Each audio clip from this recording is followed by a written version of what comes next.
ಪ್ರಿಯ ವೀಕ್ಷಕರೇ ನಮಸ್ಕಾರ. ಕೆಪಿ ಅಪ್ಡೇಟ್ಗೆ ಸ್ವಾಗತ. ನಾನು ನಿಮ್ಮ ಪೂಜಾ ಎಸ್ಪಿ.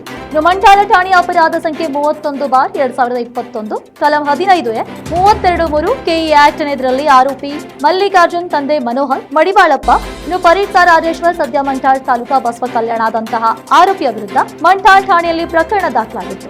ಪ್ರಕರಣ ನ್ಯಾಯಾಲಯದಲ್ಲಿ ದಾಖಲಾಗಿ ಸುಮಾರು 5 ವರ್ಷಗಳಿಂದ ತಲೆಮರೆಸಿಕೊಂಡಿತ್ತು. ಸದರಿ ಆರೋಪಿತನು 9/4/2021 ಮಂಟಾಳ ಗ್ರಾಮದ ಭವಾನಿ ಮಂದಿರದ ಹತ್ರ ಅಕ್ರಮವಾಗಿ ಸರಾಯಿ ಮಾರ್ತಿದ್ದಾನೆ ಅಂತ ದೂರಿನ ಅನ್ವಯ ಸದರಿ ಆರೋಪಿತನ ವಿರುದ್ಧ ಮಂಟಾಳ ಠಾಣೆಯಲ್ಲಿ ಪ್ರಕರಣ ದಾಖಲಾಗಿತ್ತು.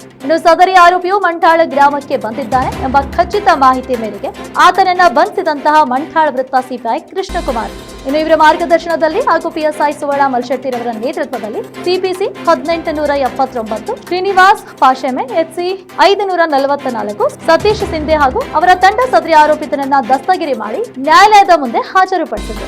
ಮಾನ್ಯ ನ್ಯಾಯಾಲಯವು ಸದರಿ ಆರೋಪಿಗೆ 5,000 ರೂಪಾಯಿ ದಂಡ ವಿಧಿಸಿರುತ್ತೆ. ಬಸವ ಕಲ್ಯಾಣದಿಂದ ಸಮೀರ್ ಶೇಖ್ ವರದಿ. ಇಂತಹ ಮತ್ತಷ್ಟು ಅಪ್ಡೇಟ್ಗಳಿಗಾಗಿ ನೋಡ್ತಾ ಇರಿ ಕೆಪಿ ನ್ಯೂಸ್ 24/7. ಧನ್ಯವಾದಗಳು.